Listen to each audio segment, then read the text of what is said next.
Começamos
a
Acontecia entre a terra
Amém. Glória a Deus. Louvado seja o teu nome, Senhor. A palavra do Senhor, ela nos ensina em 2 Reis. Eu vou à leitura. Elias lhe disse: não temas.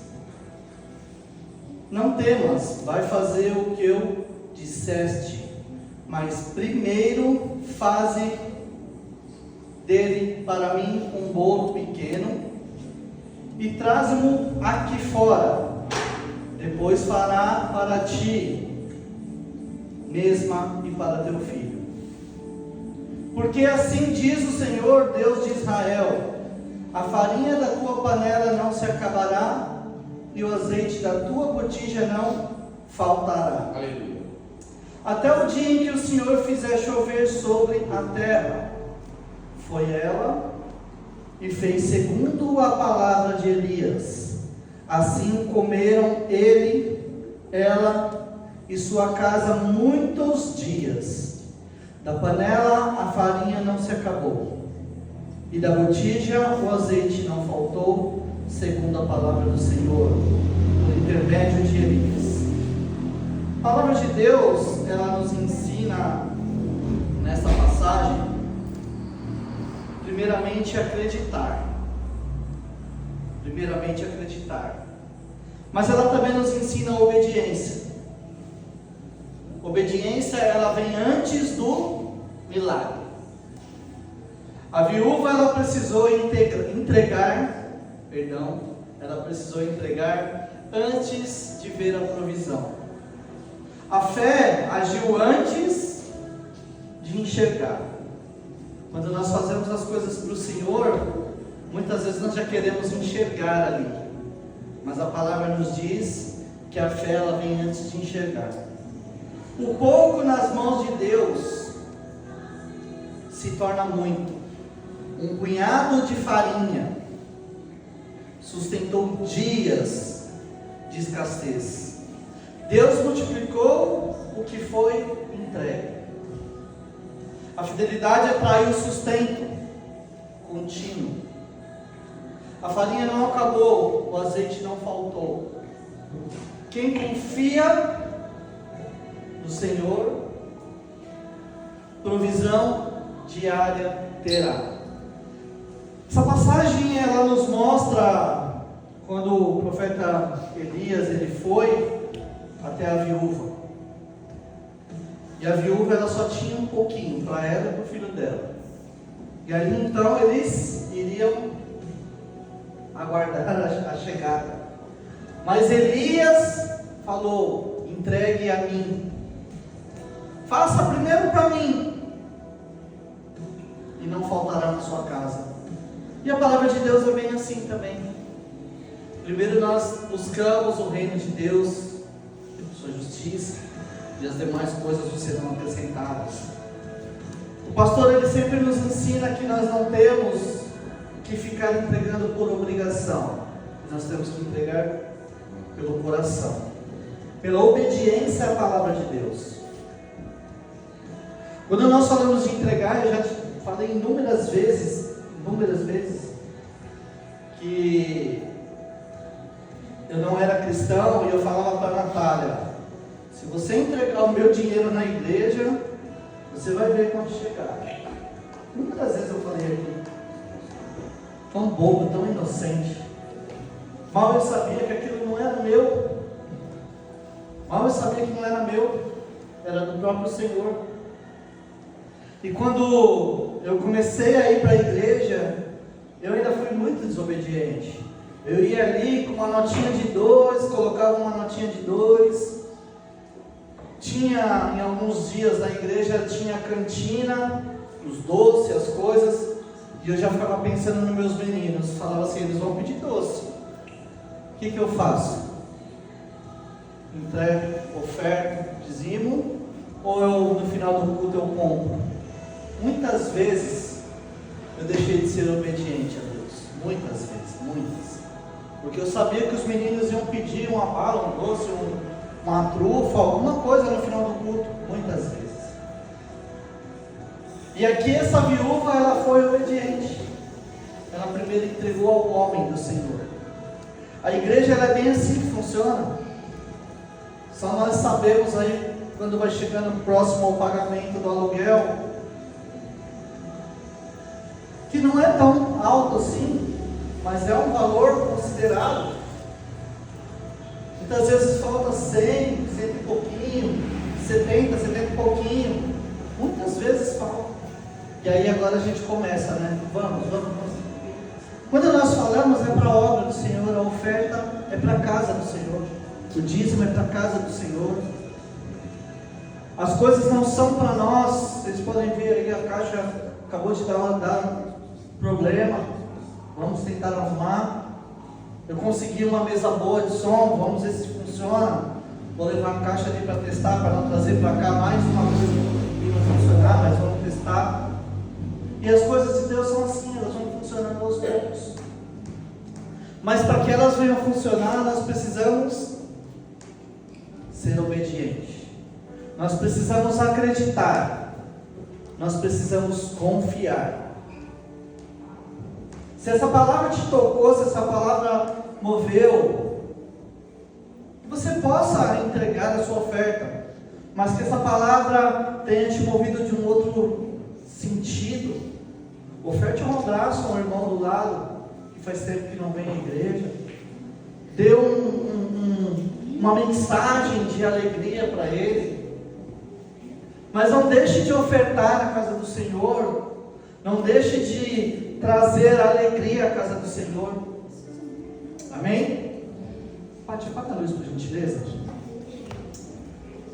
Senhor Jesus, nós louvamos, exaltamos o Teu santo nome e acreditamos, Pai amado, na Sua obra.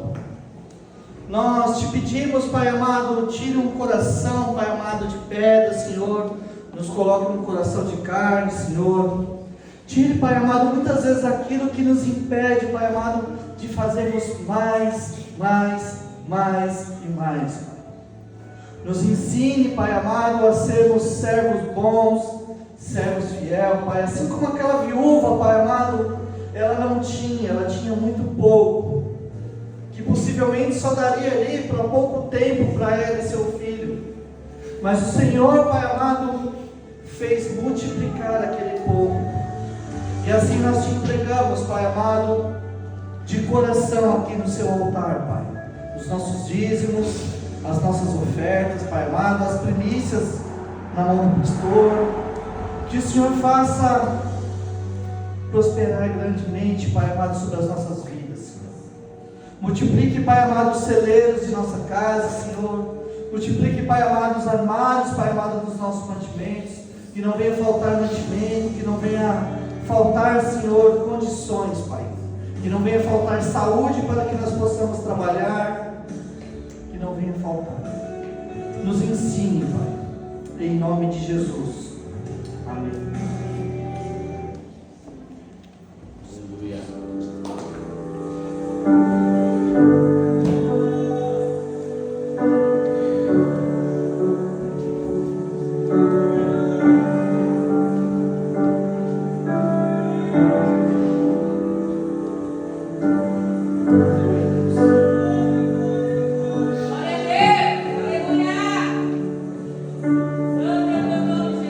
Envolto em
Achei que eu ia correr hoje dar os recados, mas não deu.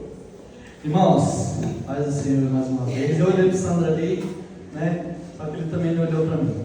Mas nosso culto, todas as quarta-feiras, tem sido bênção, tem sido palavras edificantes no nosso coração. O culto de quarta-feira às 20 horas. Hein? As nossas células voltaram com tudo aí. Tivemos o celulão. Na sexta-feira foi bênção, né? Foi muito bacana. Mas voltamos também às células nas casas. Aqui no Jardim Jamaica, na casa da Aline, no Jardim Laranjeiras, na casa do Sandro. Os cultos de domingo, o culto da família, todos os domingos às 19 horas. Mas eu quero trazer um recado aí para todos nós. Em julho nós vamos ter o seminário de cura interior e libertação. Costuma ser em São Paulo, na igreja de São Paulo, mas nós vamos entrar naquele mesmo dilema. Se a nossa igreja tiver um número grande também para passar nesse seminário, que é muito bom, eu já passei, eu já trabalhei, o que eu já não fiz nessa? Nós vamos trazer algumas pessoas para cá para poder estar fazendo, né? Por conta de quantidade, mas isso depende de vocês. Chama pessoas. Pastor Diogo, todos podem passar no seminário? Ou precisa estar na igreja para passar? Sim, o seminário é voltado para quem está de caminhada, tá. Mas todos podem participar, não tem problema. Tá. Então todos podem participar, e outras pessoas de outras igrejas que estejam em igreja podem. O pessoal do mundo é bom ainda não, justamente por conta do acompanhamento, por conta do tratamento, tá? Mas se tiver alguma pessoa querendo, tragam esse contato, vamos orar para essa pessoa, vamos conversar com o pastor Diogo, mas como ele mencionou, pessoas que estão na igreja. Amém? Então, costuma ter um custo, é um custo baixo, apenas de manutenção, provavelmente de transporte, costumamos ter uma alimentação também, depois a gente passa com mais detalhes. Então em julho, prepare o coração aí, você que não passou, pode dar o seu nome aí para poder estarmos agendando já na igreja de São Paulo, ou aqui, isso vai ser de acordo com a quantidade de pessoas. Amém? Vamos nos colocar de pé e receber o pastor Diogo, em nome de Jesus.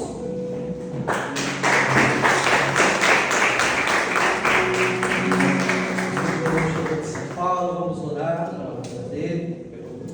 Espírito Santo de Deus, aqui está o pastor Diogo. Que o seu Santo Espírito, Pai amado, venha através do pastor Diogo, Senhor, Pai amado. Que a sua boca, Senhor, seja aquilo que o Senhor tem para esta noite, Pai. Abençoe grandemente, Senhor, Pai amado. Cubra ele com o seu manto, Senhor, Pai amado. Um manto protetor, Senhor. Em nome de Jesus, nós te agradecemos pela vida dele. Amém.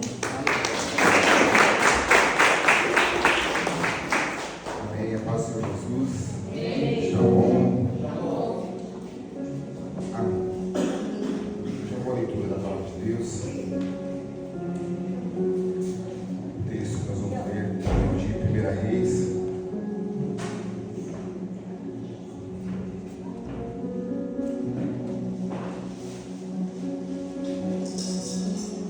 Capítulo 19. 1 Reis, capítulo 19. O último versículo desse capítulo, que é o versículo número 21. 1 Reis, capítulo 19, versículo 21. A palavra do Senhor vai dizer assim: E Eliseu voltou, apanhou a sua parelha de bois e os matou. Queimou o equipamento de arar para cozinhar a carne e a deu ao povo. E eles comeram. Depois levantou-se e partiu com Elias, tornando-se o seu auxiliar. Vou repetir a leitura. Eliseu voltou, apanhou a sua parelha de bois e os matou. Queimou o equipamento de arar para cozinhar a carne e a deu ao ao povo. E eles comeram depois, levantou-se e partiu com Elias, tornando-se o seu auxiliar. Amém. Essa é a palavra de Jesus. Pode tomar o seu assento. O livro de Reis, ele vai trazer a história de um homem de Deus que eu posso dizer que é um dos homens que eu mais gosto, que eu tenho como referência. É um homem, um profeta chamado Elias. Eu acho muito interessante como ele aparece na Bíblia. Ele aparece de uma forma inesperada. O texto onde Elias aparece pela primeira vez fala de um homem que saiu de um pequeno vilarejo, uma pequena cidade. E o texto ele deixa muito claro a cidade, de onde que ele veio. Ele fala assim que ele era um tisbita. Poderia não dar detalhes, não falar sobre a cidade, mas simplesmente falar de um homem. Mas o texto deixa bem claro que é um homem que era tisbita. O que eu entendo com isso? Eu entendo que o texto vai deixar muito claro a simplicidade da cidade de onde ele veio e também a simplicidade que ele carregava como homem. Apesar da incumbência que ele tinha e apesar do homem que ele haveria de ser, mas eu queria deixar muito claro a questão de simplicidade desse homem. Por isso que me chama a atenção. Possivelmente, ele já era um profeta na cidade de onde ele saiu. Possivelmente. A Bíblia não fala isso, ela não se refere a isso. Mas eu acredito que ele já era um homem de Deus e já era um profeta antes. Mas a Bíblia vai trazer ele dentro da história, assim, bem inesperado.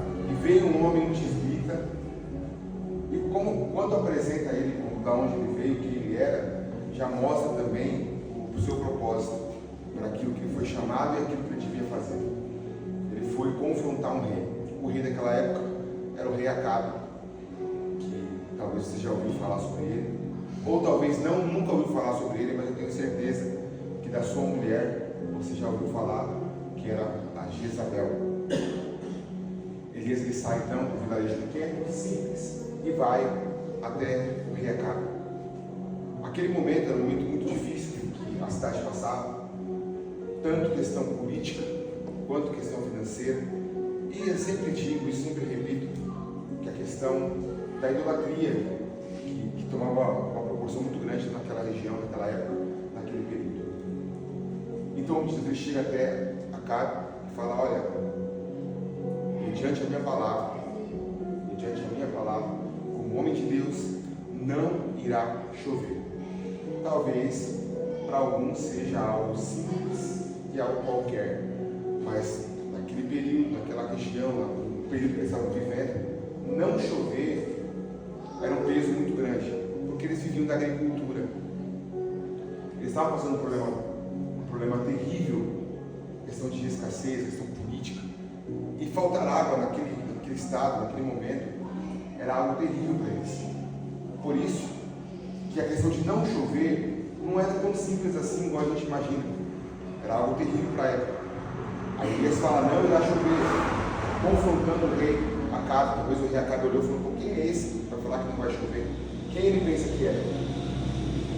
A história adiante vai dizer que alguns profetas profanos de Baal não acreditavam de repente no chamado de Elias e quem ele era, e o poder e a autoridade que ele carregava, e também confronta Elias. Poxa, é tudo isso mesmo?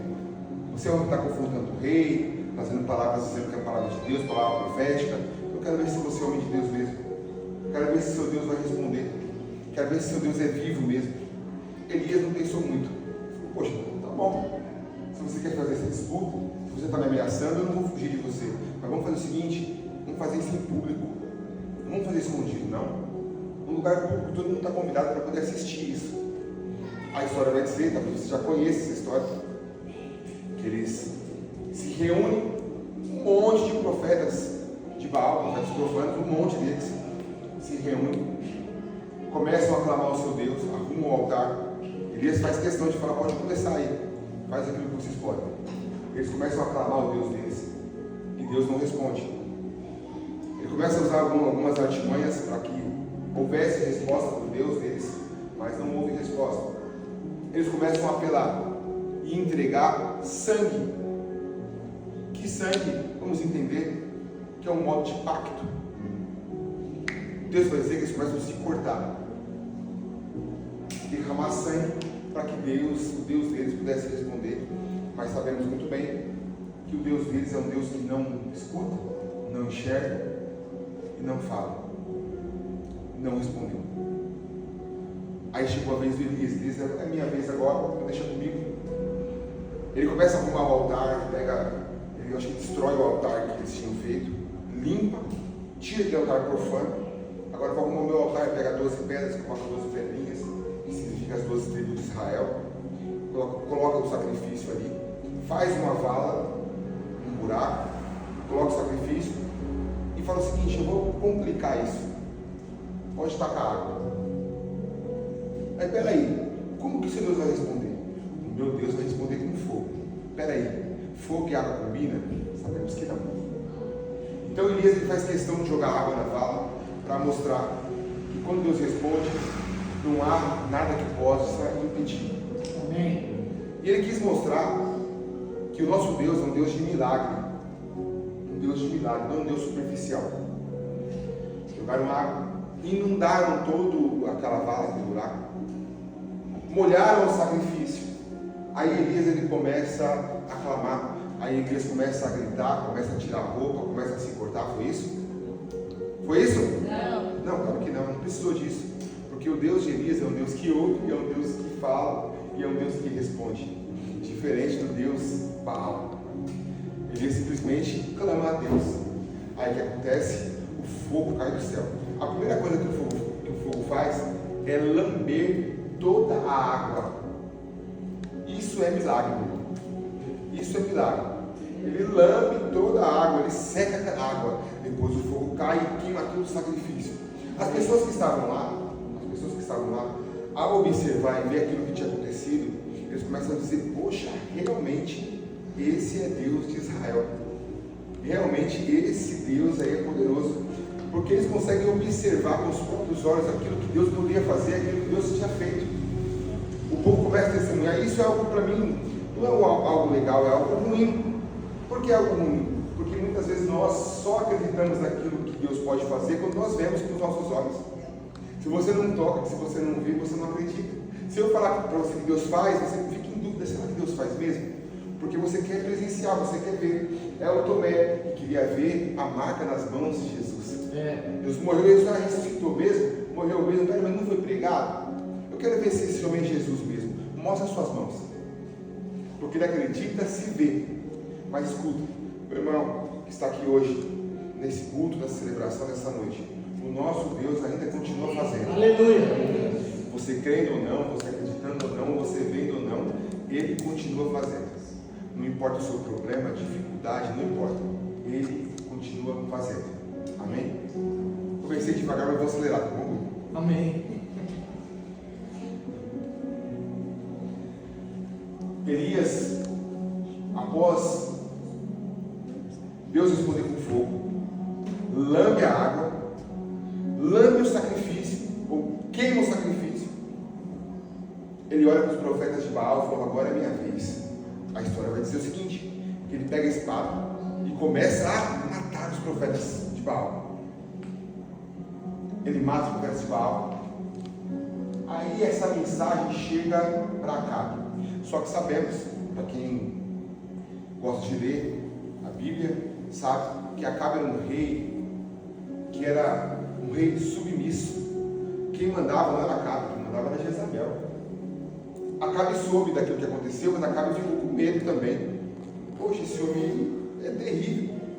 Mas quando Jezabel soube que era a chefe, aquela que tinha o anel na mão da autoridade, aquele que assinava os decretos, ela falou: não, você não pode ficar assim não. Diga a Elias que nesse mesmo horário, no próximo dia, ele vai morrer. Pode avisar ele. E sabemos que fofoca corre muito rápido, né? Tudo que não presta, rapidinho já chega no nosso ouvido. Por isso que chegou na vida de Elias bem rápido isso.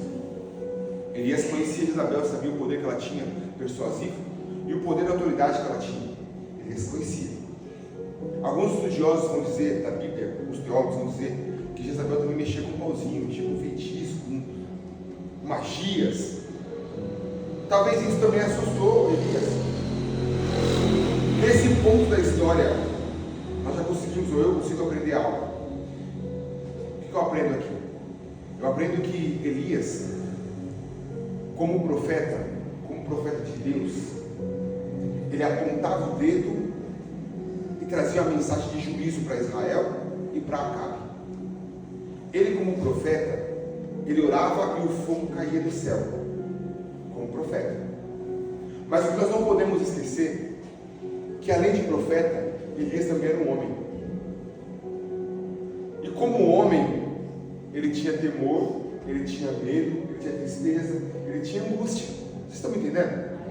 Vou repetir para você entender. Ele, como profeta, fazia as coisas acontecerem. Ele clamava a Deus e Deus respondia. Poxa, o fogo caiu do céu. Mas quando chegou no ouvido dele que Jezabel estava atrás dele, ele não ouviu como profeta, ele ouviu como homem que era.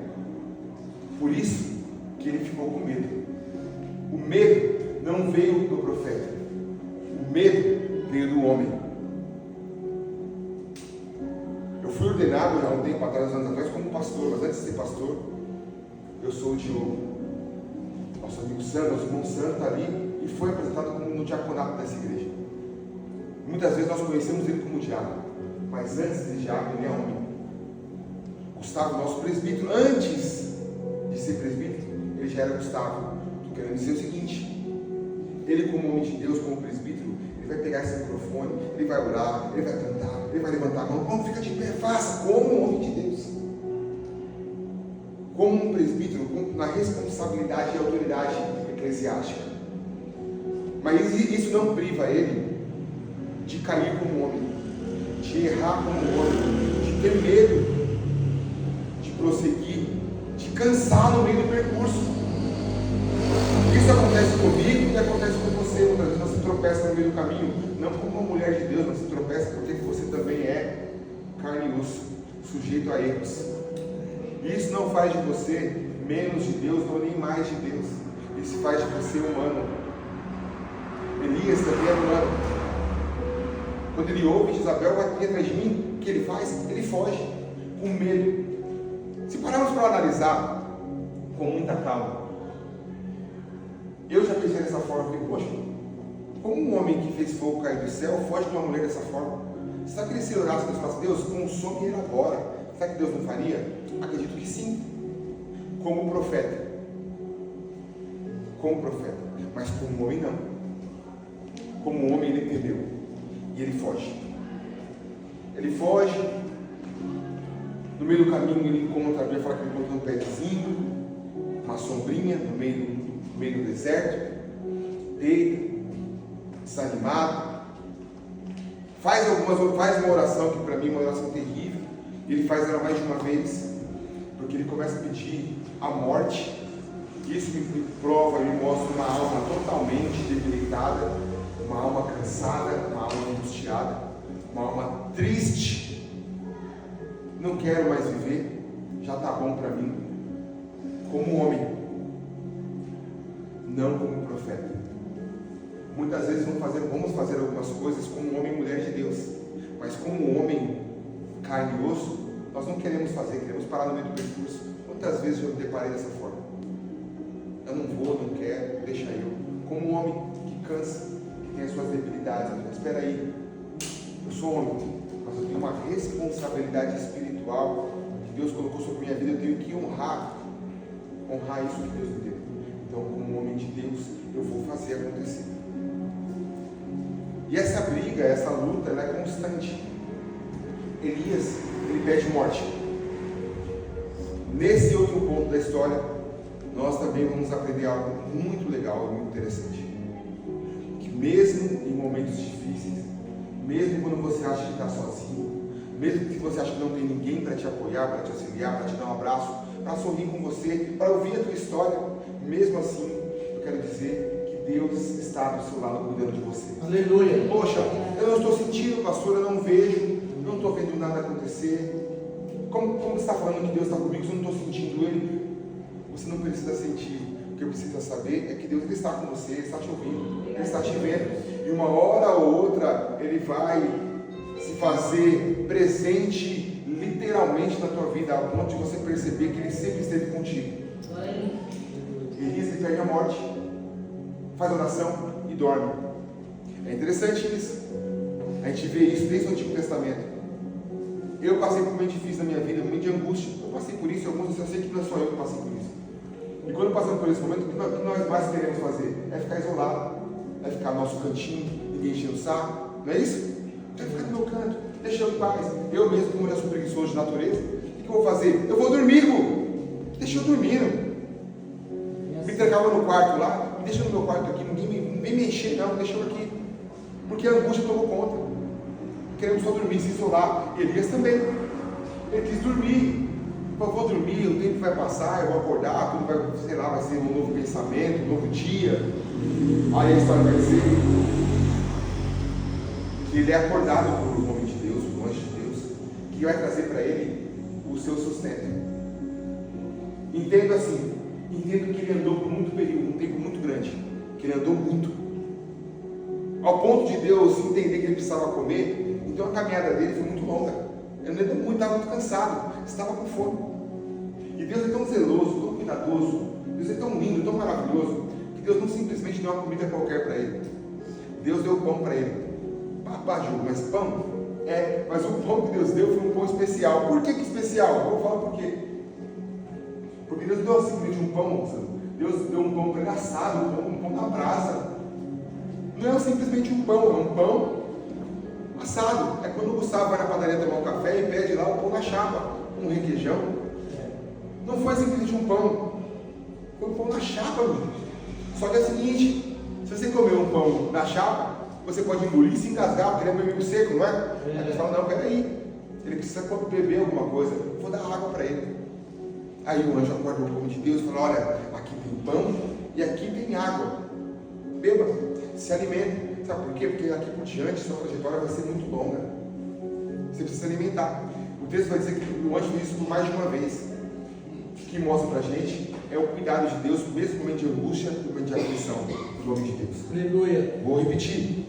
Eu não sei o que você tem passado, como está a sua trajetória de vida, como você tem lidado com algumas situações, que você tem sentido que está sozinho, que não está ouvindo a voz de Deus, que Deus não está contigo. Deus, Ele sempre está cuidando de você. Uma coisa que pode ser até perigoso para alguns, ou difícil de ouvir.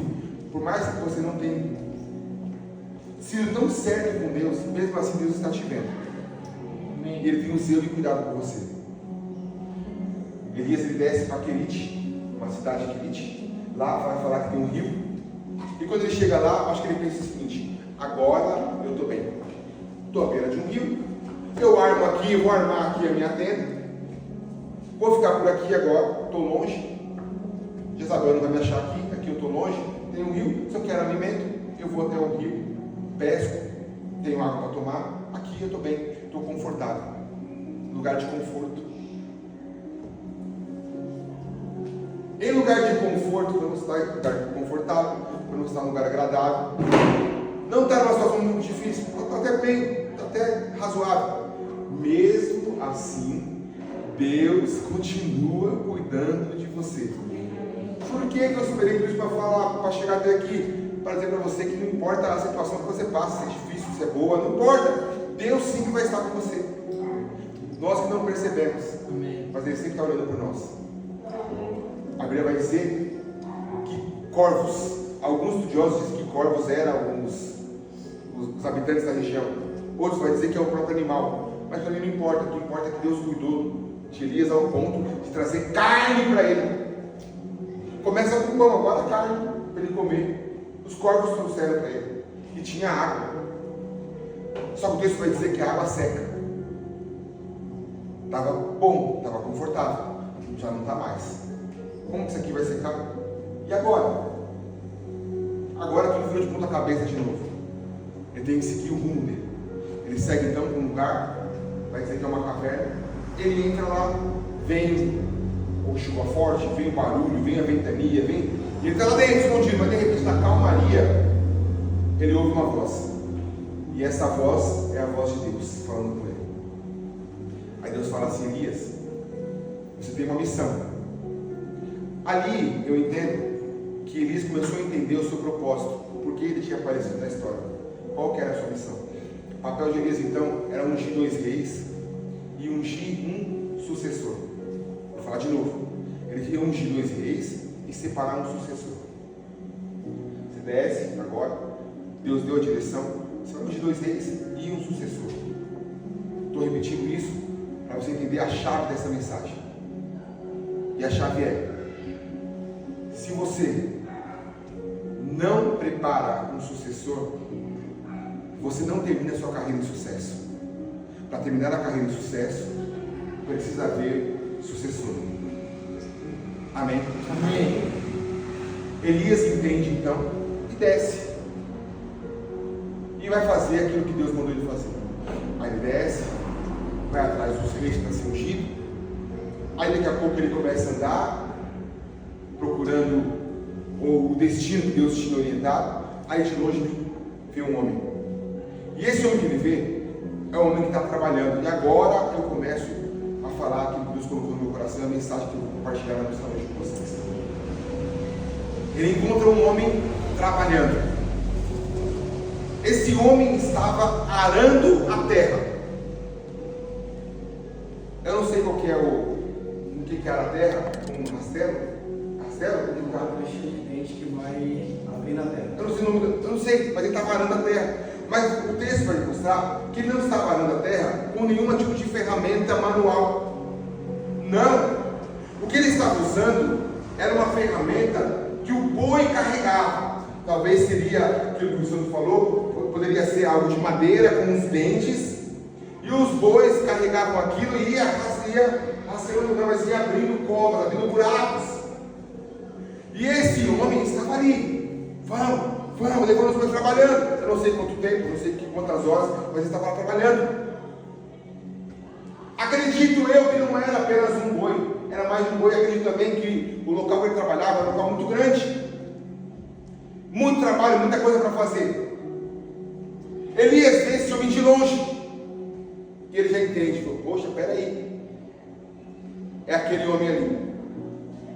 Vamos aprender algo aqui também, nessa parte da história. Vamos ver que em todos os momentos da Bíblia, Deus ele sempre vai chamar pessoas que estão trabalhando. Eu acho que na Bíblia, acho que por uma ou duas vezes, que Deus encontra uma pessoa que está parada. Mas em toda a palavra, se você ver, Deus só escolhe e chama pessoas que estão trabalhando. A prova disso é os discípulos, quando foi escolhido por Jesus. Jesus está parando na beira da praia e ele chama 2. E esses 2 que ele chama, que são os primeiros, que a Bíblia mostra que ele chama, está fazendo o quê? Trabalhando na pesca, preparando o barco, preparando a rede para pescar. Deus ele sempre vai escolher pessoas que trabalham para uma missão e para um propósito. Elias olha de longe um homem trabalhando, arando a terra. Elias carregava consigo uma capa que ficava nas suas costas. Vamos entender um pouco sobre capa. No Velho Testamento, a capa não era simplesmente uma vestimenta. A capa era sinal de identidade. Por que isso? Porque a capa identificava quem a pessoa era. A Bíblia vai dizer que João Batista andava com uma roupa de profetas antigos. Ele vestia uma capa de profetas antigos. Então, as pessoas que viam ele sabiam que ele era um profeta, porque a capa que ele vestia trazia a sua identidade. Um sacerdote, que era aquele que representava Deus para o povo, além da sua roupa sacerdotal, todo o seu ornamento sacerdotal, ele carregava também uma túnica, uma capa, que hoje nós conhecemos até como talit, ou talit, que é uma túnica de oração. E aquela túnica que ele carregava era a túnica que identificava ele como um sacerdote. A capa era sinal de identidade, de autoridade, de poder e de unção. E a unção que é? Separação. Vamos ver que os deficientes da época de Jesus carregavam uma capa, os pedintes tinha capa. Quando as pessoas passavam, olhavam a capa e falavam: ih, vai pedir dinheiro. Porque a capa identificava quem a pessoa era.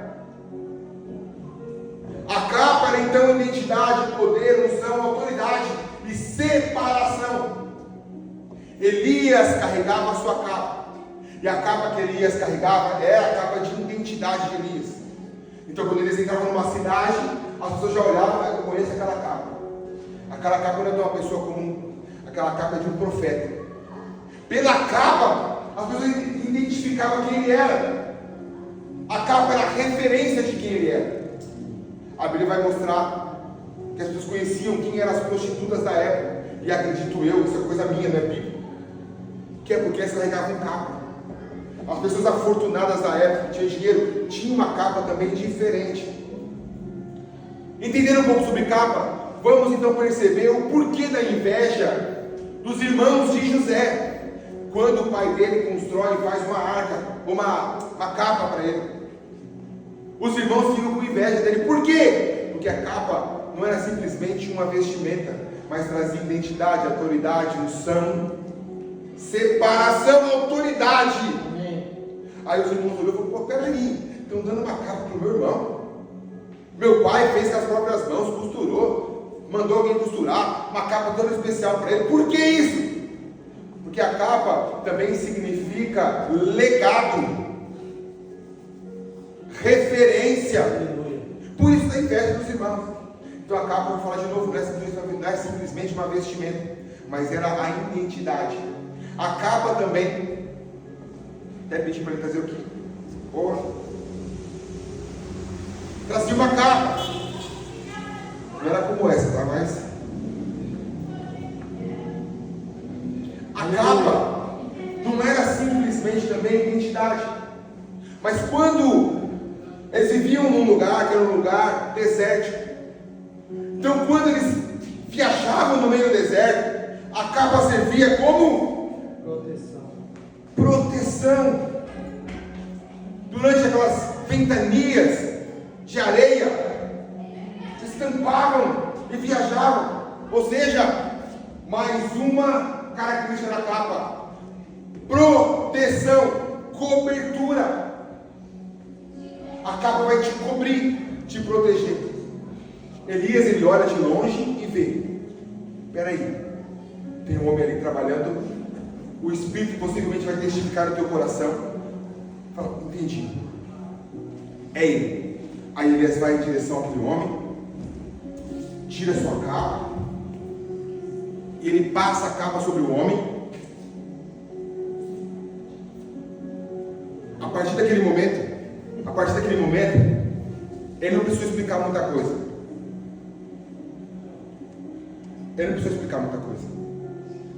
Aquele homem já entendeu o recado.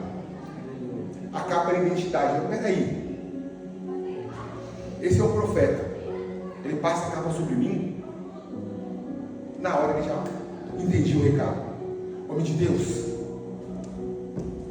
eu posso voltar para minha casa, dar um beijo no meu pai e minha mãe, me despedir deles? Eu posso?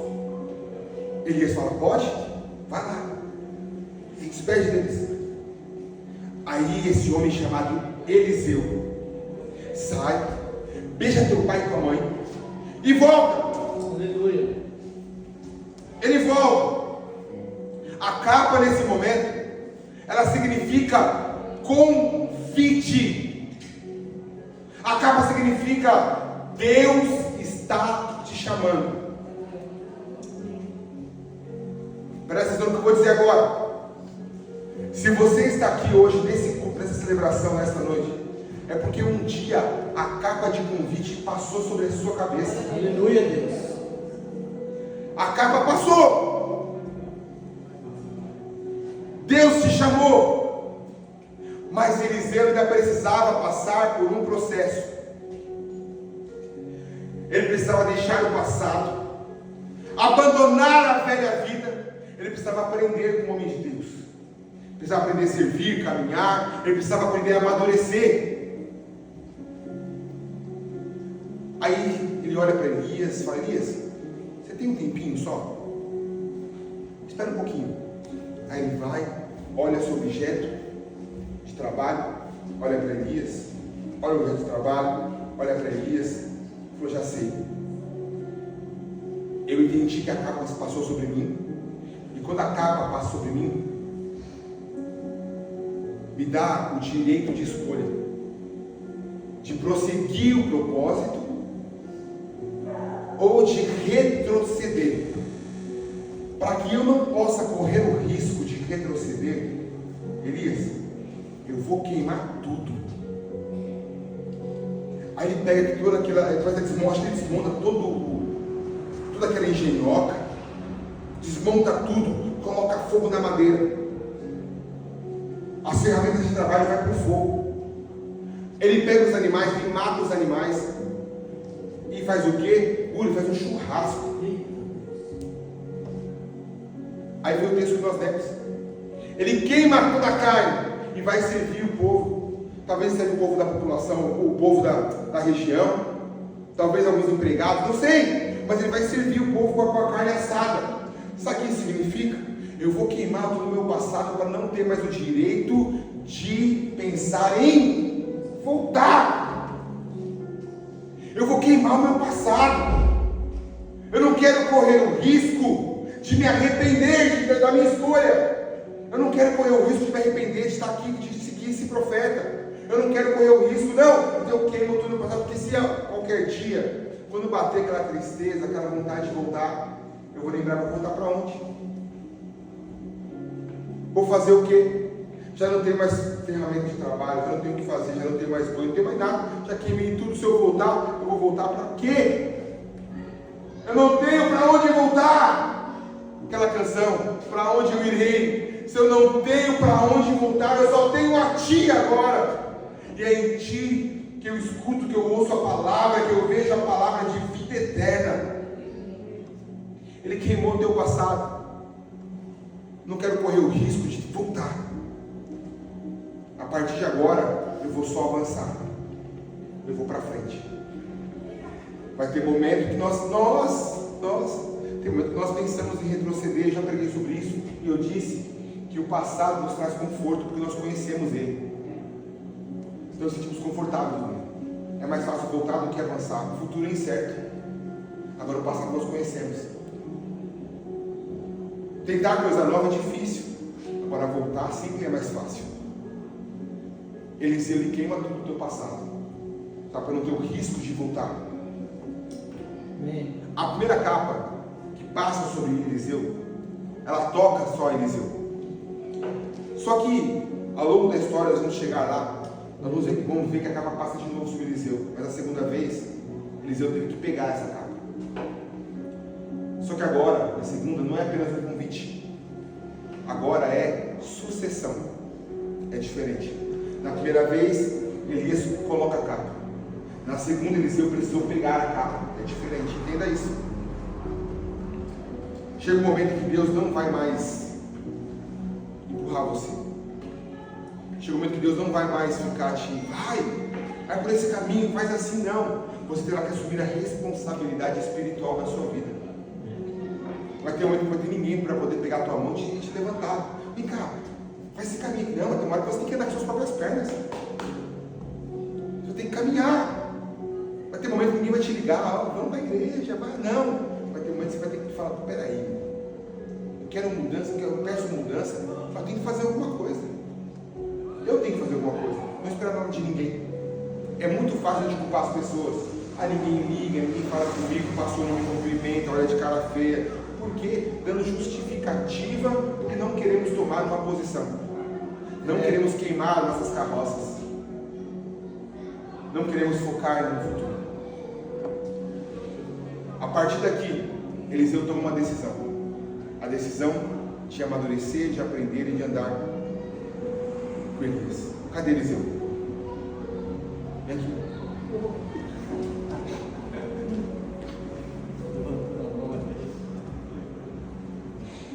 A capa ela passou sobre ele. Só que a partir de agora, o papel de Eliseu é caminhar com Elias para poder aprender aquilo que Elias faz. Aonde Elias ia, Eliseu ia atrás, porque ele queria aprender. Elias, nem precisei falar, poxa, gostei, tá ligado. Elias, por onde ele caminhava, Eliseu, ele vinha atrás de Elias, porque ele queria observar os passos de Elias, como Elias falava, como Elias agia, como Elias ensinava, como Elias profetizava. Ele estava num passo de sucessão, e isso é um processo. Você acha que é fácil ir atrás das pessoas? Você acha que é fácil? Não, não é. Sabe o que eu acho muito interessante? Meu pai sempre dizia, ele falava assim: você quer ver quem essa pessoa vai ser na igreja? Veja com quem ela anda. Se ela andar com um fofoqueiro, com um linguarudo, a probabilidade de ela se tornar um linguarudo e um fofoqueiro é muito grande. Ela pode até ser uma pessoa boa, mas ela vai se tornar. Se ela começar a andar com pessoas que ficam criticando liderança, criticando tudo, ela pode entrar, ela não vê nada, não enxerga nada, apaixonada por Jesus, pela igreja, mas se ela andar com pessoa que só critica, não vai demorar muito, ela vai criticar também. Aí Deus hoje abre os teus olhos e te ensina hoje que você precisa procurar alguém de referência para a tua vida. E tem que ser aquela pessoa que vai orar com você, que vai te colocar de pé, que vai te ajudar, que vai te colocar no caminho. Não aquela pessoa que vai te colocar para baixo, que vai criticar, que vai falar mal. Eliseu decidiu. A decisão de Eliseu foi andar com Elias, estar com ele, seguir Elias, porque ele queria aprender, ele queria observar. Ali começa o processo. Não foi fácil, mas é um processo. Você vai ficar aqui, força aí.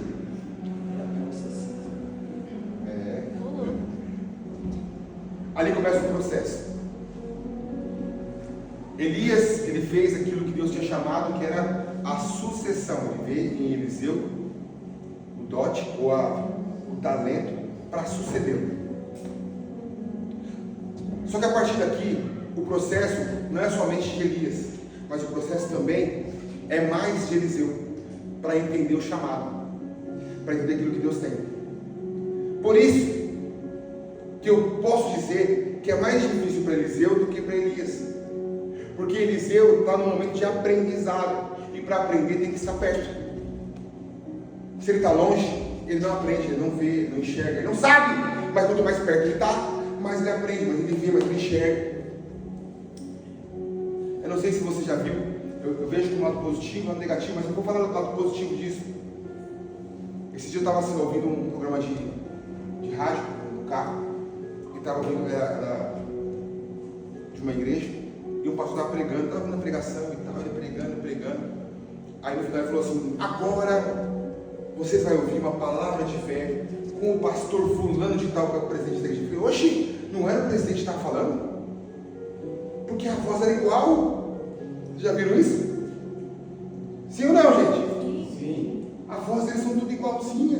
O jeito de falar, o gesto. E sabe que eu vejo isso? Sucessão.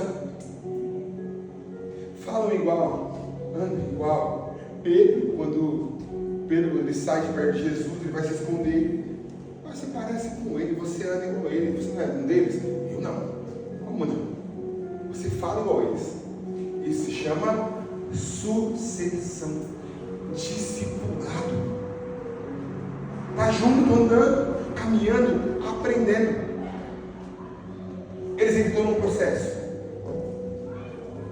E o processo que ele entra, Elias, ele não podia, a missão de Elias, ele já sabia o seu foco e aquilo que tinha que fazer. Porque lá na caverna ele ouviu a voz de Deus. E ele estava no foco dele. O foco dele era o objetivo que Deus tinha passado para ele. Era seguir. E o foco de Eliseu era o quê? Aprender. E para aprender tinha que estar juntos. Estão entendendo? Eu estou repetindo várias vezes para que entre no teu coração. Para aprender tem que estar juntos. Se não está, não aprende.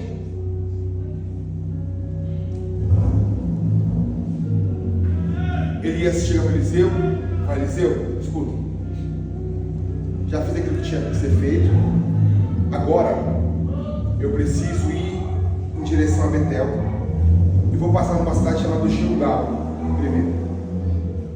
Vamos fazer o seguinte: a partir de agora você fica por aqui, eu vou seguir aquilo que Deus tem para mim, vou fazer aquilo que o propósito de Deus para mim, e você vai ficar aqui, e eu vou. A resposta de Elias foi, você sabe? Tô brincando, você vai daqui.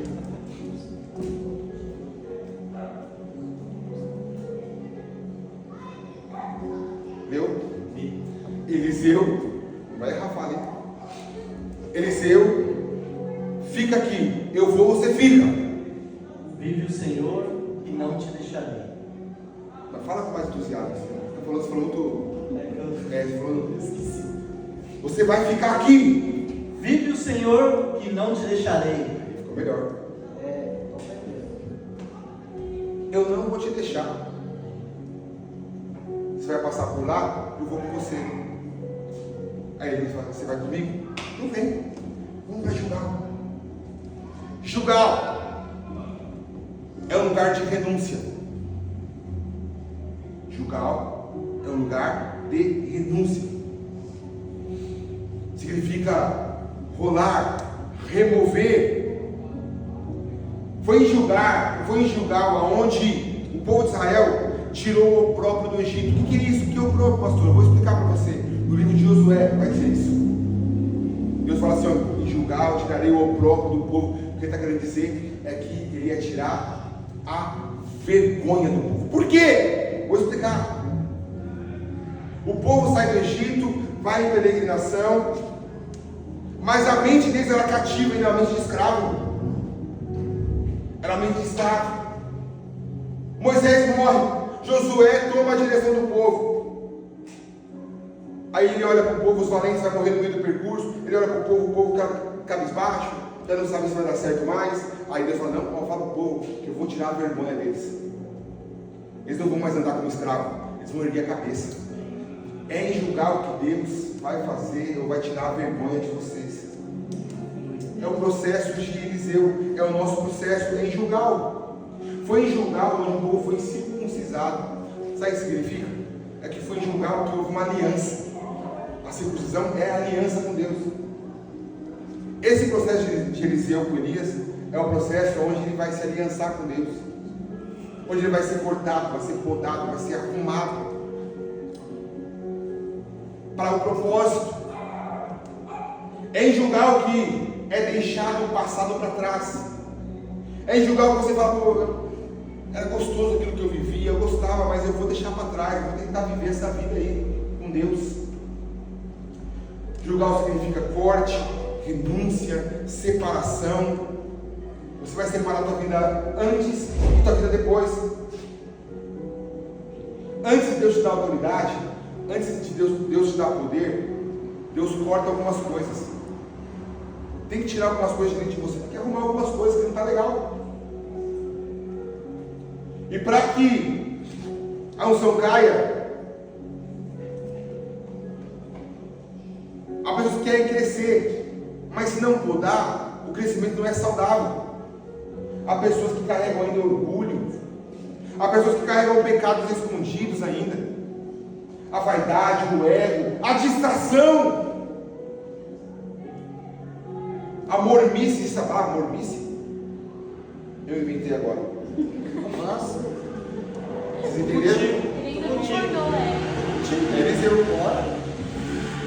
Pessoas mornas, que uma hora está junto, outra hora não está, uma hora está forte, outra hora está fraco. Mas é em Gilgal aonde você decide se você vai caminhar mesmo ou se você não vai. Aprenda algo hoje: que quem não suporta, ou quem não suportar o corte de Deus, nunca vai poder sustentar a glória de Deus. Você tem que suportar. Gilgal. Eliseu ele passa por Gilgal. Passou a primeira etapa, mas aí chega a segunda etapa. E a segunda etapa fala assim: Elias fala para Eliseu: Eliseu, tudo bem, você conseguiu, passou por Gilgal, mas agora estou indo para Betel.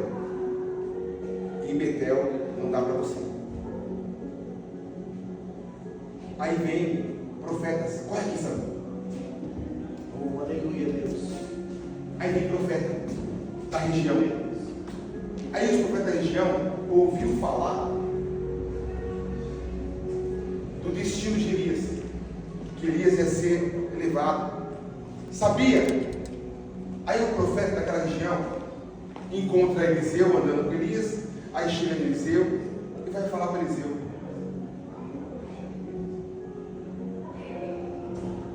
Eliseu, deixa ele, vai fora, deixa ele.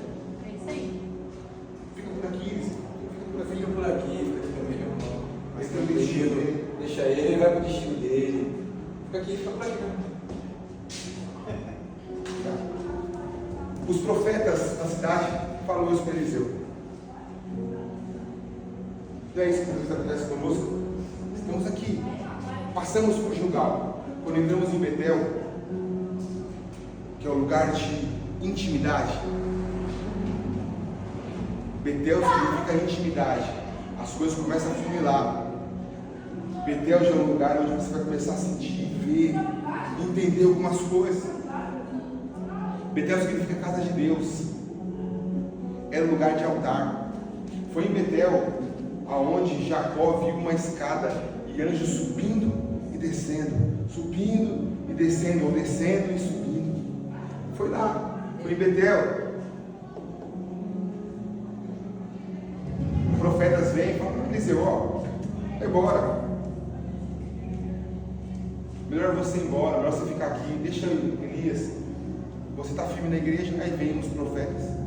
Você vai para aquela igreja mesmo? Tem o que lá para você? Ali é melhor. Ou então, você vai para esse caminho mesmo?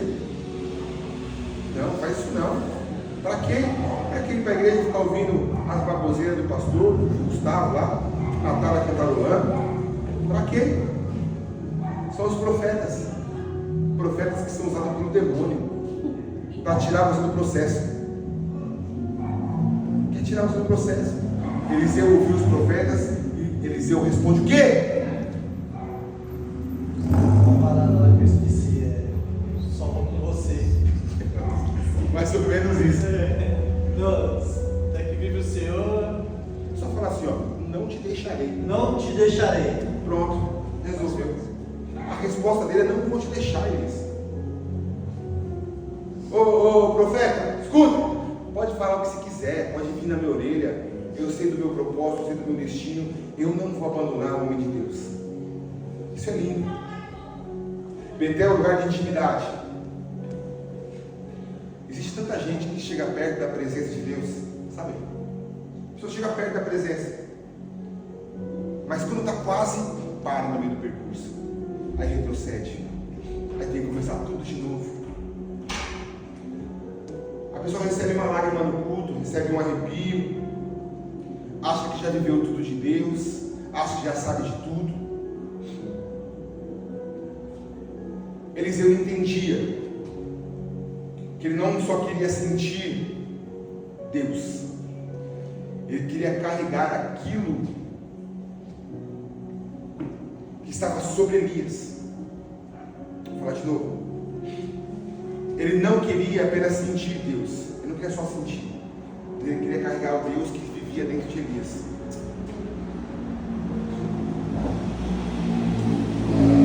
A chave em Betel é intimidade, não emoção.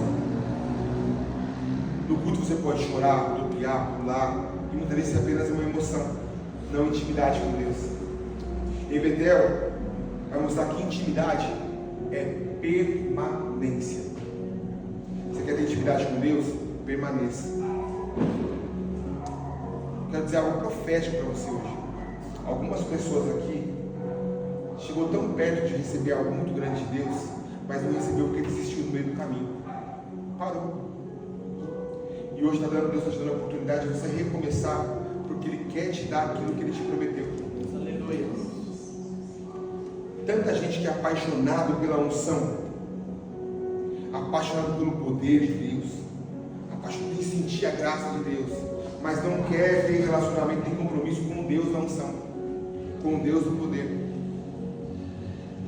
é legal sentir, sim, é legal se apaixonar por isso, mas melhor ainda ter relacionamento com aquele que dá o poder e dá a unção. Eliseu, você passou por Betel, conseguiu. Só que agora eu acho que agora não vai dar. Agora acho que vai parar por você aqui. Vai parar aqui. Sabe por quê? Porque agora eu vou para Jericó. E Jericó eu acho que não vai ser tão bom para você. Porque Jericó é lugar de guerra. Vai apertar para você. Eliseu, me deixa aí. Fica por aqui. Não te deixarei. Eliseu, mesmo assim, ele escolhe a caminhar com Elias. Jericó vai representar a batalha. Muros, resistência, confrontos espirituais, guerras espirituais. Escute, todo homem de Deus, um dia ou outro, vai ter que passar por Jericó. Se você não passou por batalhas ainda, por lutas, desculpa, mas você vai passar. Todos nós vamos passar por lutas, por batalha. Por momento difícil. Sabe quando você olha, está tudo desmoronado, tudo de cabeça para baixo? E agora? O que eu faço? Para onde eu vou? O que eu tenho que fazer? Cabeça a milhão, as flechas vindo na mente. São batalhas espirituais. Antes de receber a autoridade e o poder de Deus, meu irmão, você terá que ser provado na guerra para poder subir de nível. Sabe o que Eliseu vai nos ensinar? Que mesmo cansado, mesmo pressionado, mesmo sendo testado, mesmo na guerra, na batalha, na tristeza, na angústia, mesmo dolorido, Eliseu vai nos ensinar: eu não vou parar. Está difícil, não consigo mais andar, não consigo mais caminhar, eu vou rastejando, mas eu não vou parar no meio do caminho e do meu propósito. Eu vou continuar. Tanta gente que estão desistindo no meio do caminho, sabe por quê? Foi criticado, foi ferido, foi esquecido, foi traído, foi abandonado. Mas quem carrega o propósito vai entender. A guerra não é sinal de abandono. Não é. A guerra vai ser sempre o anúncio da tua promoção. Está difícil? Não está rolando? Está complicado? É um sinal de Deus te mostrando que você vai ser ascendido, de ascensão. Deus vai te elevar para um outro nível.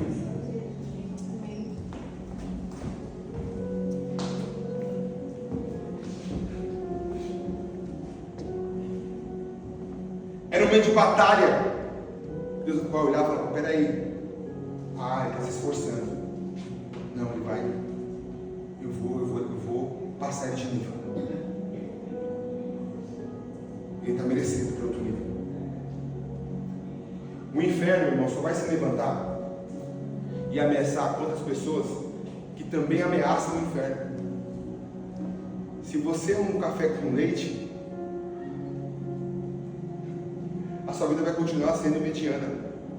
Eu vim no carro, vindo para cá, eu vim orando com Deus, falando: Deus, Deus, olha, eu não quero ser mediano. Chega de ser mediano. Se for para ser mediano, me faça ruim. Porque eu tenho que ser ruim ou bom. Eu não posso mais ficar no meio.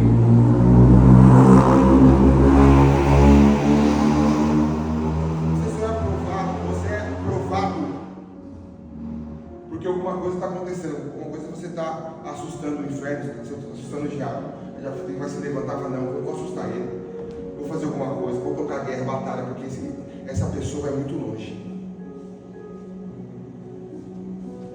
Eliseu acompanhava Elias, passou por Gilgal, passou por Betel, conseguiu passar pela batalha de Jericó. Aí ele chega a um ponto chave da história. Ele chega em Jordão. Jordão é lugar de morte. Jordão é lugar de transição. Jordão representa a morte do velho homem. Pastor, mas agora? É. Porque em Jordão vai acontecer algo sobrenatural. Ele ouvia, ele aprendia, era moldado, mas é em Jordão que ele vai experimentar. Vou repetir para você entender. Ele ouvia, ele até via, ele ouvia, aprendia, mas é ali que ele vai experimentar, porque ele vai transicionar para o próximo nível. É em Jordão. Mas quem chega em Jordão é quem não desiste de Gilgal, é quem não desiste de Betel e quem não desiste de Jericó. As pessoas estão parando no meio do percurso. Deus te convida a continuar. Jordão representa a morte do velho homem, travessia, transformação. Foi lá em Jordão que o povo atravessou, o povo do Egito atravessou. Ele abre. Não sei se você sabia disso, mas o Mar Jordão também abriu o povo do Egito. Você sabia disso? Sim. Mas o Jordão também abre o povo passar. Foi em Jordão que Naamã mergulhou. Quem não conhece a história de Naamã, a alta patente do exército, doente, cheio de chagas. A parte do Jordão não era a parte muito agradável, era a parte suja, um rio sujo, muito poluído. Aí o homem de Deus falou assim: mergulha aí. Ele vou mergulhar a alta patente, vou mergulhar aqui. Mas foi lá que ele mergulhou, 7 mergulhos. E no 7º mergulho, a sua pele ficou igual de bebê. Saiu todas as chagas. Foi em Jordão que Jesus foi batizado. O que isso quer dizer? Que Jordão é transformação. Aí, em Jordão, Elias já não pergunta mais para Eliseu se ele quer ir junto. Aí em Jordão, ele para, de frente dele existe um mar. De frente com Elias há um mar. Elias passou comigo nesse processo. Agora chegamos aqui. Chegamos no Jordão. E aí? Não vou nem perguntar agora se você vai vir ou não. Porque agora você não vai ter mais escolha, você vai vir comigo. Só que porém tem um mar na nossa frente agora. Você vê futuro? Você vê propósito? Você vai para onde agora? Você vai nadar para o outro lado? É muito longo, não dá para nadar. E agora? Acabou? Acabou por aqui? O que você vai fazer agora? Como é que vai ser agora? Essa parte, para mim, é a parte mais importante da história. Que é a parte do experimento, do toque, do tato. É a parte que ele vai entender que o Deus de Elias é o Deus poderoso. Elias, você não vê destino, você não vê mais propósito. Vou pedir para perguntar se vai comigo ou não. Para onde? Elias, Eliseu, eu vou te mostrar agora o Deus que eu sirvo. O texto vai dizer, ele pega a capa. Eliseu, presta atenção. E ele bate na água. E naquele momento, o mar se abre. Elias estava lá, Eliseu viu o mar se abre. Agora vamos ver. Eliseu apenas viu o mar se abrir? Não. Ele não apenas viu o mar se abrir. Porque quando Deus faz as coisas, além de Deus mostrar para você, Ele faz questão que você experimente aquilo que Ele está mostrando. Como assim? Abriu, você viu? Viu? Você não vai ver só não, viu? Vem. Vamos atravessar comigo. Ele vai atravessar. Ele atravessa aí. Vem, vamos. Atravessou? E aí? Eliseu olhou para trás. Eita! Atravessamos o Jordão. Atravessou. Conseguiu. Viu a grandeza e o poder de Deus. Eliseu, você subiu de nível, amigo. Você já não é o mesmo Eliseu que eu vi lá arando a terra. Você já não é mais o mesmo. Você é diferente, você passou por todo o processo. E você viu agora a soberania e o poder de Deus. Você conheceu, você viu, você experimentou. Agora você está aprovado para uma coisa. Eu quero te fazer uma pergunta. É a pergunta que eu te faço é o seguinte: você sabe qual é o meu futuro? Você já ouviu falar do meu futuro? Então, Eliseu, eu vou te dar o direito de você me pedir. O que você quer de mim? Porção dobrada. Esse momento, Pedir a capa, porção dobrada. esse momento, ele podia ter pedido fama, destaque, podia ter pedido dinheiro, mas ele fala: não, aquilo que eu já falei, eu quero repetir. Ele não só queria sentir o poder de Deus, ele queria aquilo que estava dentro de Elias. Você está me entendendo? Ele queria aquilo que estava dentro de Elias para ele. Ele falou: não quero dinheiro, não quero fama, não quero nada disso não. Eu quero a porção dobrada do teu espírito. Aí Elias responde: toda coisa que tu me pediu, viu? Toda coisa que tu me pediu. Mas assim, se você estiver comigo, quando eu for levado aos céus, se você ver, você vai receber isso. Essa fala para mim me deixa muito intrigado. Sabe por quê? Porque Eliseu, ele caminhou todo o processo com Elias.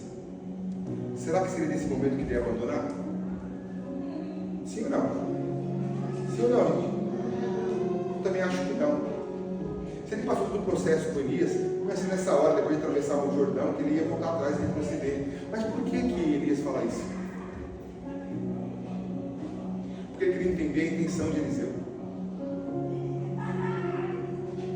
Ele queria entender o coração de Eliseu. Para Eliseu, isso foi a coisa mais fácil do mundo.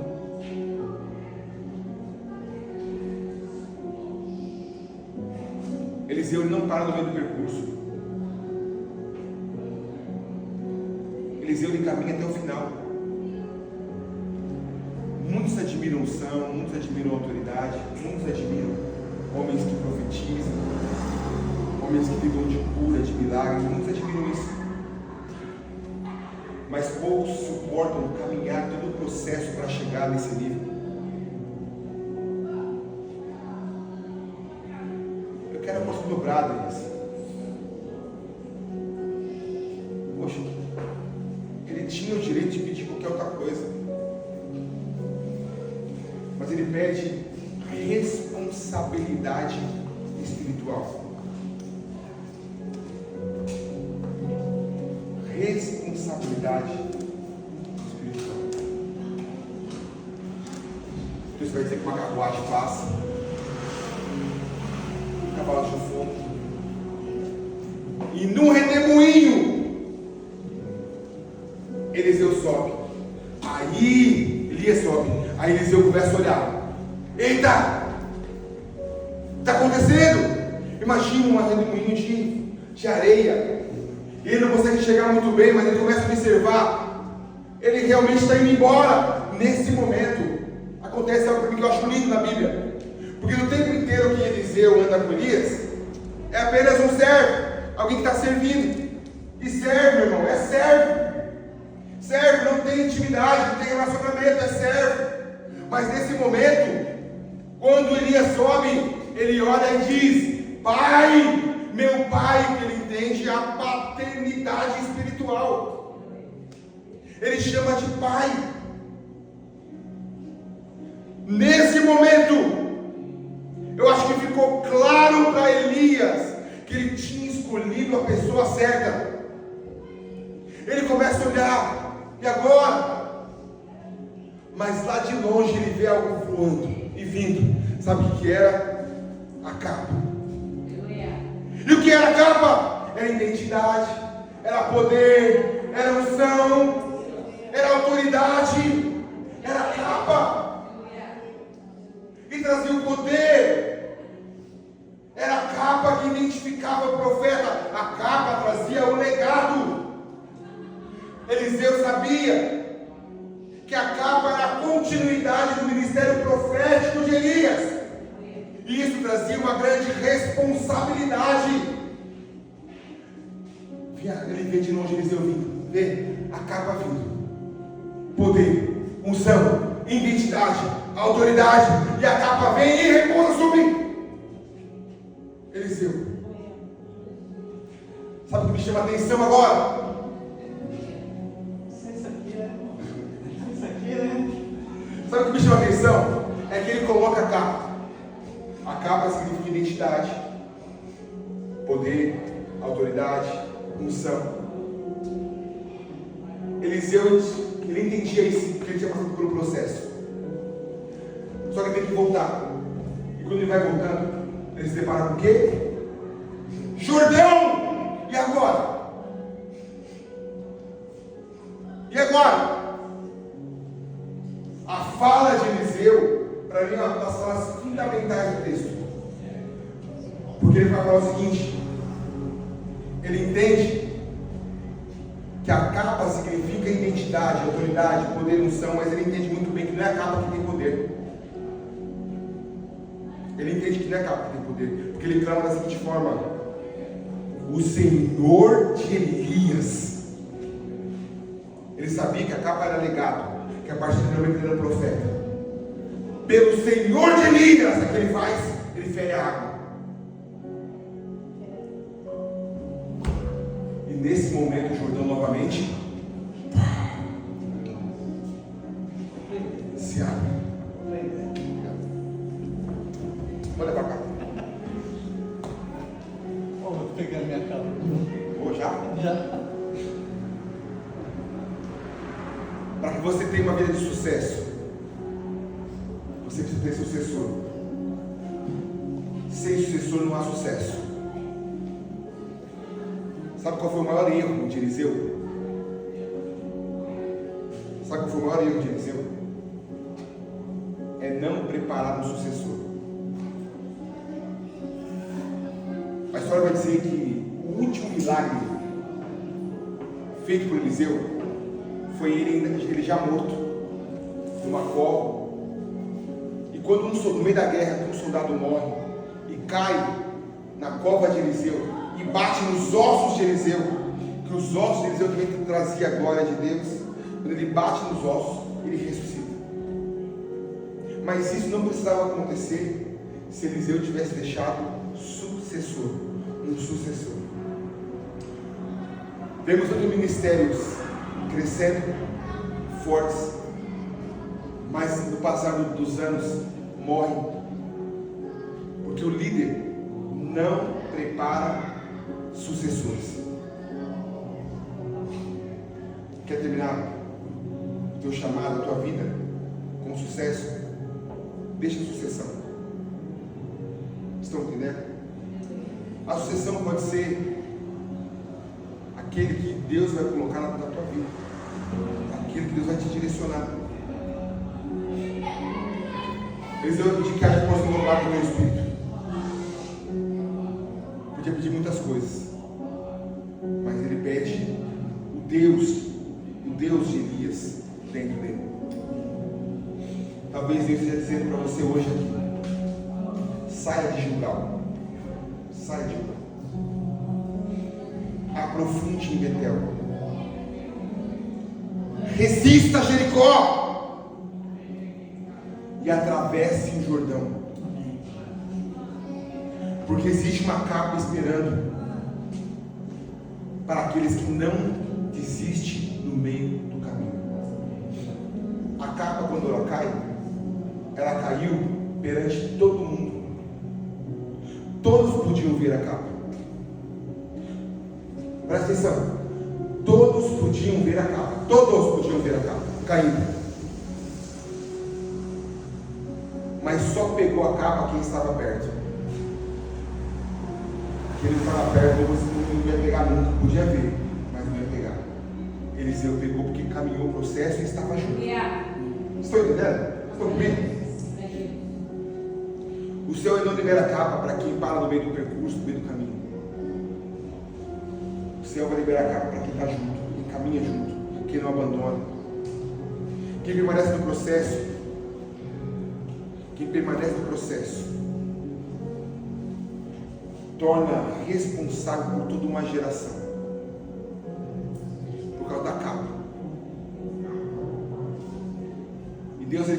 uma unção sobre a tua vida hoje, uma capa sobre a tua vida, que será proporcional à sua perseverança.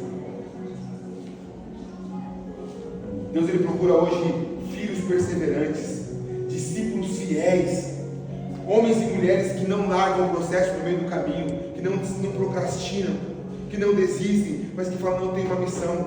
Aí eu lembrei do profeta lá, o profeta que canta rap, que fala assim, eu tenho uma missão e não vou parar. É o grupo evangelístico Racionais MC. Eu estou numa missão e não vou parar no meio do percurso.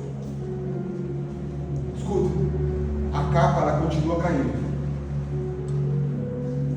mas poucos têm coragem de atravessar o Jordão e ir até o fim para poder pegar a capa. A primeira capa já passou sobre a tua vida, mas Deus está esperando um Eliseu que vai estar junto, acompanhando, que não abandone e que pegue a capa e diga, agora a capa está sobre as minhas mãos. Aleluia. Agora a capa de autoridade está sobre as minhas mãos, agora sim. Que não vai precisar ficar chamando, ligando, pastor, vem expulsar demônio aqui na minha casa. Não, agora a capa está na sua mão, você vai entrar no pé direito, no pé esquerdo. Quando o demônio sai da minha casa agora, doença sai. Não precisa ligar para o presbítero Gustavo, não precisa para ninguém. Não, porque a capa está na minha mão, a capa da autoridade. Eu tenho autoridade, Deus está derramando a capa, jogando a capa sobre você hoje, meu irmão. Capa de autoridade. Capa de autoridade.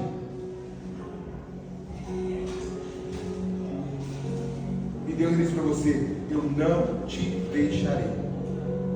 E espera uma resposta sua.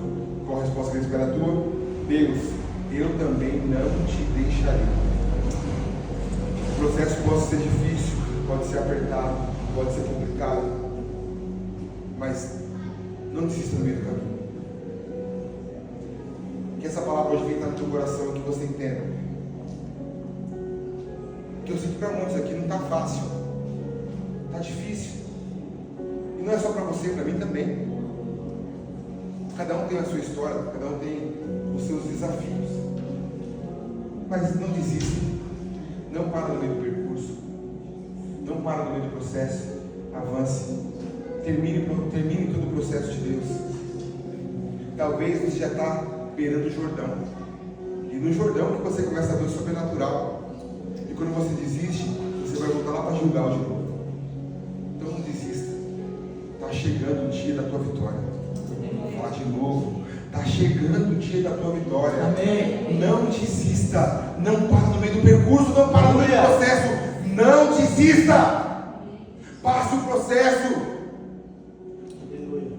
Pastor, eu já estou na frente do Jordão, agora eu não vejo mais saída. Aí está no ponto certo, é só não desistir.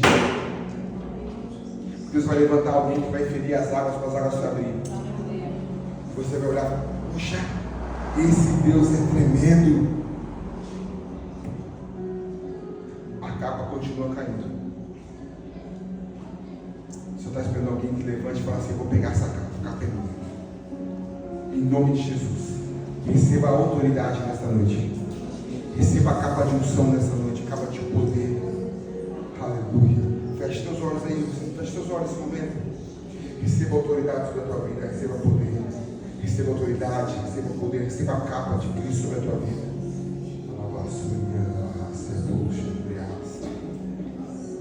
A capa está caindo sobre essa casa hoje. A segunda capa está caindo sobre a tua vida hoje. Só está esperando alguém pegar. Será que é você que vai ficar disponível hoje para pegar essa capa?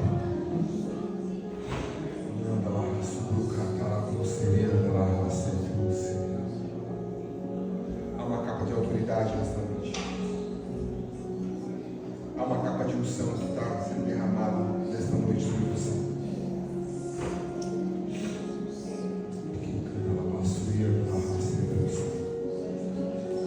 Receba poder sobre a tua vida, receba autoridade, receba glória sobre a tua vida, receba glória sobre a tua vida.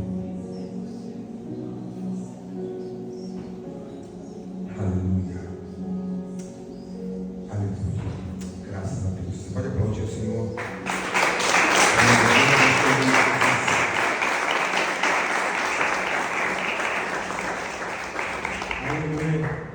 Vem aqui com a capa, ó.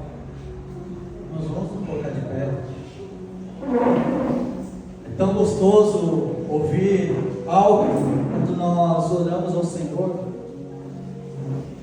e o Senhor responde. E não demorou muito. O Senhor, Ele se faz presente. Nós só precisamos estarmos ali, como o pastor falou, vindo, olhando a capa caindo. Amém? Feche os olhos.